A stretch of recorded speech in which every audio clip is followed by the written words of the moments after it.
사회화와 청소년기. 인간의 사회화에 대해서 먼저 배워볼게. 사회화라는 말은 사회적 존재로서의 인간을 먼저 알아야 되는데, 동물과 다른 인간의 특성은 여러 가지가 있겠지만 일단 동물보다는 신체 조건은 불리해. 동물 신체 조건이 좋은 경우가 많죠. 그렇지만 학습 능력은 뛰어나지. 그 다음에 언어와 문자 같은 상징체계를 사용하는, 특히나 이제 우리는 추상적인 생각을 할 수가 있잖아. 눈에 보이지 않아도 신이라든지 문화, 예술 이런 추상적인 생각을 할 수가 있지. 그 다음에 문화를 창조해 다음 세대에 전달하고 도구를 제작하고 사용할 수 있는 능력은 인간이 동물과 다른 점들이죠. 사회적 존재는 인간은 동물적 존재로 태어나지만 맨 처음에 애기는 먹고 자고 싸고 하는 것밖에 없지.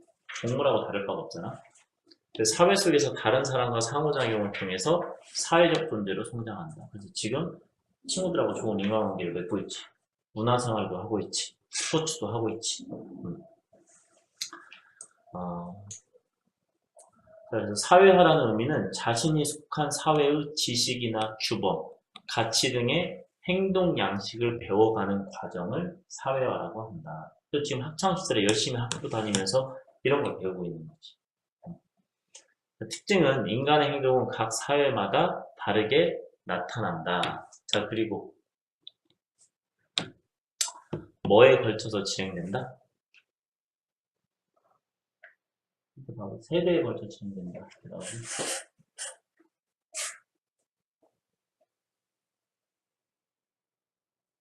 세대, 평생에 걸쳐 진행된다고 하는 이쪽에서는 평생에 걸쳐서 진행되는 거야. 그래서 동호가 고등학생이 되었고 대학생이 되었다고 해서 사회화가 끝나는 게 아니지.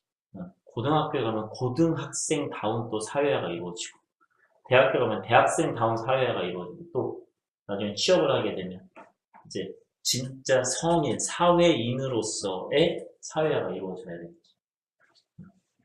자, 기능은 개인적 측면은 개인의 자아 형성, 사회적 행동 양식을 습득한다. 그래서 사회적 행동 양식을 습득한다는 거는, 맞아, 이럴 때는 이렇게 행동해야 돼. 어른을 만나면 이런 예의 있게 인사를 해야 돼. 친구들을 만나도 이렇게 도를 지나치게 친구들한테 나쁜 말을 써서 안 돼. 이런 걸 배워나가는 거지. 그러면서 자아가 형성되잖아. 아, 맞아, 나는 좀 예의 범절을 잘 지키는 사람이야. 친구들의 사이에서 리더십은 있지만 아이들도 함부로 대하지 않는 사람이야. 그래서 횡단보도에서 신호등이 초록색일 때 길을 건넌다는 게 바로 사회적 행동 양식을 습득한다는 거죠. 사회적 측면은 그 사회에 뭐를 공유하고 다음 세대에 전달한다? 그렇지. 문화를 공유하고 다음 세대에 전달한다. 그래서 부모님이 가지고 있는 문화를 동물이 지금 배우고 있는 거예요. 부모님하고 얘기를 하거나 부모님의 행동을 보거나 아니면 가족 단위로 무슨 활동을 할 때마다 배워나가는 거죠. 이게 바로 그래서 안정된 사회 유지 및 발전에 기여하게 된다. 자, 재사회화. 다시 사회화가 이루어지는데, 새로운 환경에 적응하기 위해서 새로운 지식, 기술, 역할 등을 다시 배우는 과정. 이거는 지금 중학교에 올라와가지고 새로운 것들을 이렇게 배워나가고 있지. 고등학교 가서도 마찬가지로 새로운 지식이나 기술, 역할 등을 배워나갈 거 아니야? 진짜 나중에 취업을 하게 되잖아? 어마어마한 변화들이 일어나. 그동안은 초, 중, 고, 대학교, 학교 문화 속에서 익숙했던 사람이 학교를 벗어나서 사회인이 되었어. 직장인이 되었어. 그러면 정말로 배워야 될 것들이 많겠지. 그리고 새로운 역할이 부여되지. 이런 걸 재사회화라고 한다. 필요성은 기존의 사회화를 통해 학습한 내용만으로는 급격한 사회 변화에 적응하기 어렵기 때문이다. 사례는 노인들의 컴퓨터 및 인터넷 사용 교육, 직장인들의 외국어 공부, 이민자들의 한글 공부 등이다. 우리도 끊임없이 배워야 돼.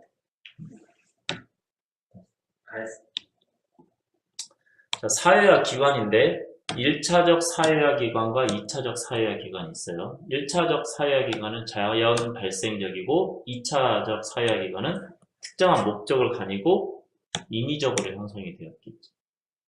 1차적 사회화 기관은 비형식적이고 인격적인 인간관계. 그래서 가정을 생각하면 가장 대표적이다. 그리고 또래 집단을 생각하면 대표적이에요. 특정한 목적을 가지고 인위적으로 형성되고 2차 사회적 기관은 또 형식적인 인간관계. 자, 가장 대표적인 뭐 학교라고 나오지. 그리고 대중매체나 나중에 갔을 때 직장이 되겠죠. 자, 가정은 가장 기초적인 사회화 기관이고 유년기의 중요한 사회화 기관이다. 유년기에는 학교를 통해서 많은 걸 배우게 되지. 가족으로부터 언어, 예절 등의 기본 행동 양식을 습득한다. 자연적으로 구성되는 비슷한 나이의 친구 집단. 유년기에는 가정을 통해서야. 나중에 이제 학창시절이 되면 학교를 통해서 잘못 설명했어. 또래 집단은 자연적으로 구성되는 비슷한 나이의 친구 집단이 되지. 학교에서 자연스럽게 또래 집단이 형성되어 있지. 그 다음에 집단의 규칙 및 질서를 습득하고, 자, 뭐에 중요한 사회기관이다? 그렇지. 청소년기에 가장 중요한 사회기관이다. 때때로는 그래서 친구들 사이에서의 규범이 부모님 사이에서의 규범보다 더 중요할 때가 있지. 친구들 말은 들어도 부모님 말은 안 들을 수도 있죠. 학교는 공식적이고 체계적이고 지속적인 사회화 기관이고 사회생활에 필요한 지식, 기술, 규범을 체계적으로 습득한다. 대중매체는 여러 가지 지식과 정보를 제공해주지. 그래서 현대사회에서는 영향력이 커지잖아. 이걸 통해가지고 사실 대중매체를 통해서 아는 게 많아지지. 그리고 생각하는 게 많아지지. 예를 들어 요즘 들어서 여행하는 그 방송이 많이 나와. 나 나중에 커서 여행하고 싶다. 성공한 사람들 특히 여행 가는구나. 이렇게 생각할 수도 있고. 알쓸신작 같은 거 보면 어떻게 돼? 저 사람 되게 지적이다. 그래서 많은 정보들을 배우게 되잖아. 직장은 성인의 사회화에 중요한 역할을 담당하고 업무와 관련된 지식을 습득하게 되겠죠. 청소년기의 자아 정체성. 자, 청소년기의 특징은 뭐가 형성되는 중요한 시기에? 자아 정체성이 형성되는 중요한 시기. 자아라는 것은 스스로 자자의 나, 아자거든? 나는 누구인가? 나는 도대체 어떤 사람인가? 이런 거가 형성되기 시작해. 그래서 조금 있으면 여러분이 머리가 굵을 거거든? 중2병이 왜 생기겠어? 그동안은 부모님에 의해서 이렇게 하라고만 했는데 중2가 되면 갑자기 자아 정체성에 대해서 좀 혼란을 겪고 지금까지 부모님이 하라고 해서 이렇게 했는데 중학교 2학년 때 되면 나 이렇게 살아도 되는 거 아닌가? 다른 사람들 보면 이렇게도 살 텐데 갑자기 생각이 좀 틀려지고 그러면서 자아 정체성을 형성하지. 자, 아동기에서 성인기로 가는 과도적인 단계죠. 청소년기는. 이 전에 청소년기 전에 당연히 아동기가 있잖아. 그 다음에 청소년기가 끝나고 나면 성인이 돼요. 청소년은 13에서 18세까지잖아. 자아 정체성은 그리고 신체적으로 크게 성장해서 2차 성징이 이루어지지. 중학교 2학년 정도 되면 키가 쑥쑥하고 그래서 나보다 더 크게 될 거야. 그렇게 되면 학원 그만둬야 돼. 나보다 작게 들어와서 나보다 크고. 농담이야. 독립심이 강해짐. 정서적으로 불안정하고 충동적이다. 왜? 아직 자기가 자기 자신을 잘 몰라. 진짜. 자아 정체성. 나는 누구인가? 어떻게 살 것인가? 등의 질문에 대한 주체적인 인식. 다른 사람과 구별되는 자기만의 모습. 그래서 자신의 성격, 가치관, 능력 등을 명확하게 이해하고 있는 상태를 말한다. 그래서 이때는 사실은 대화를 많이 하는 게 중요해. 도덕의 논리인 거 배우거든. 그래서 이래저래 됐건 친구들보다는 조금 어른들 아니면 선배들하고 대화를 통해 가지고 충동적이고 이렇게 살아도 되지 않나 이렇게 하는 것들을 조금 절제 당할 필요가 있어. 바람직한 자아 정체성 형성을 위한 노력은 자신의 존재를 소중히 여기고 자신의 존재 이유를 스스로 발견해야 된다. 주체성을 가지고 자기 자신을 인식하려고 노력해야 된다. 자, 요거는 잠깐 한번 읽어봐. 그리고 나서 설명할게.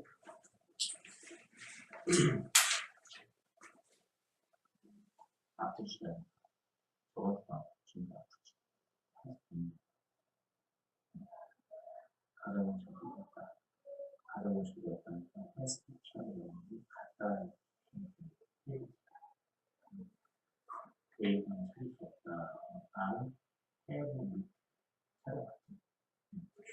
과거에 있는 게 있잖아. 딸, 나는 처음 알았다. 그냥 10년 전. 근데 여전히 알고 있습니다. 이때가 그때도 아니고. 해외는 이런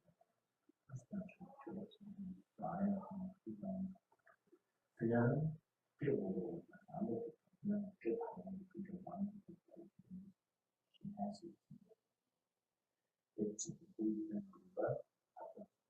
지금도 바꾸죠. 이동하는 가운데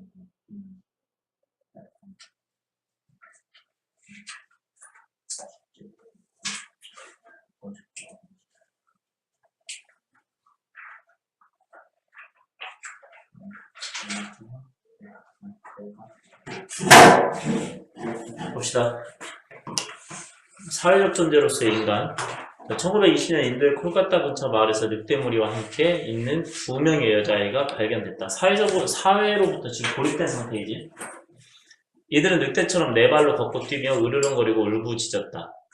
음식을 먹을 땐 냄새를 맡은 후 먹었으며 고기나 우유만 먹었다. 인간의 의사소통은 거의 불가능했다. 자, 여기서부터 여기까지 우리가 살고 있는 사회와 분리가 됐잖아. 그래서 얘는 어떤 사회화를 익혀버린 거야. 늑대무리의 사회화가 돼버린 거죠. 늑대무리의 사회화가 돼버린 거잖아. 두 아이에게 사람들은 카말라와 아말라라는 이름을 붙여주었다. 아말라는 발견된 지 1년을 죽었다. 반면 카말라는 아말라보다 8년 정도 더 살았는데 그동안 사람들의 행동 양식을 익혔다. 9년의 사회화 결과 카말라는 30개 정도의 단어와 어휘를 알게 되었으며 다른 아이들과 어울리기도 하였다. 굉장히 어려웠지.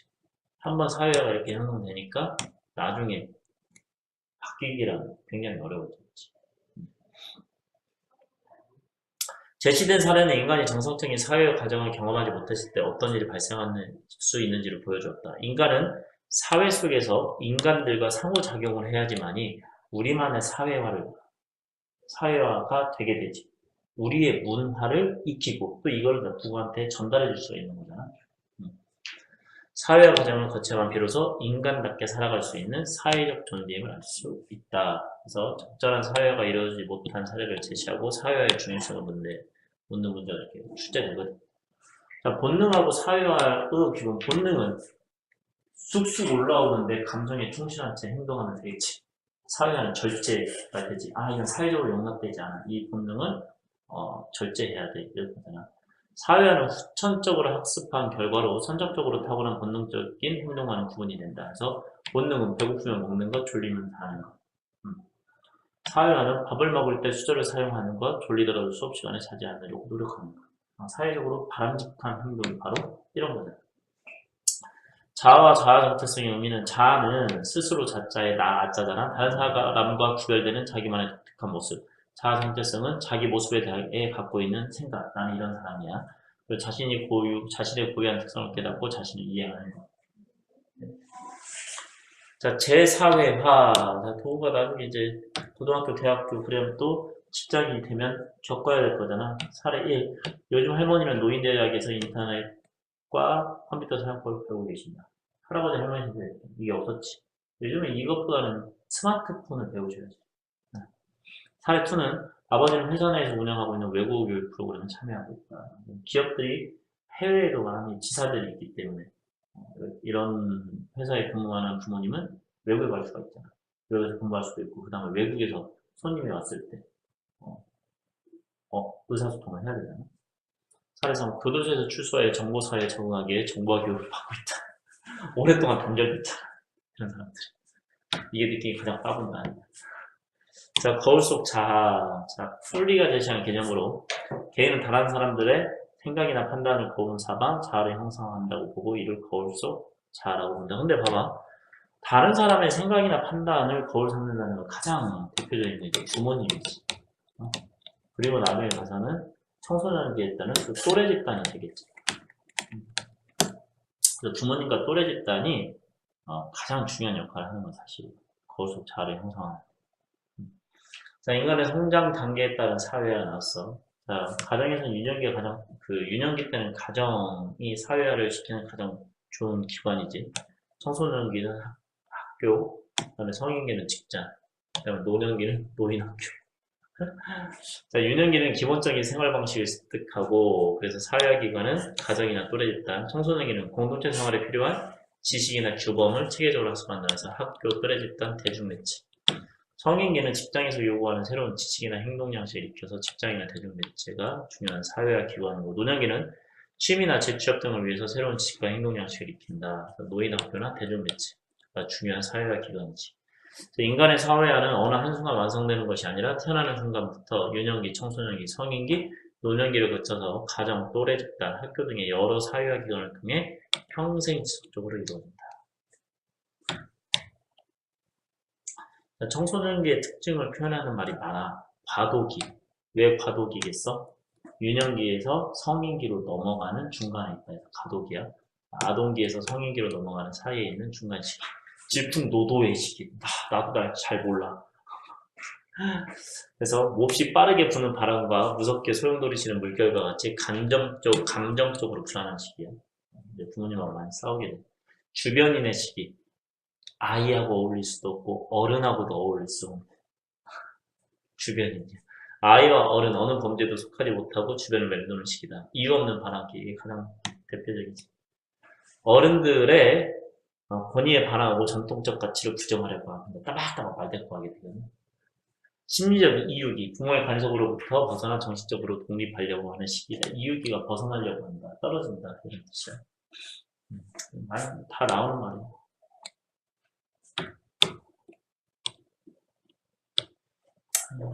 문제를 풀어봅시다.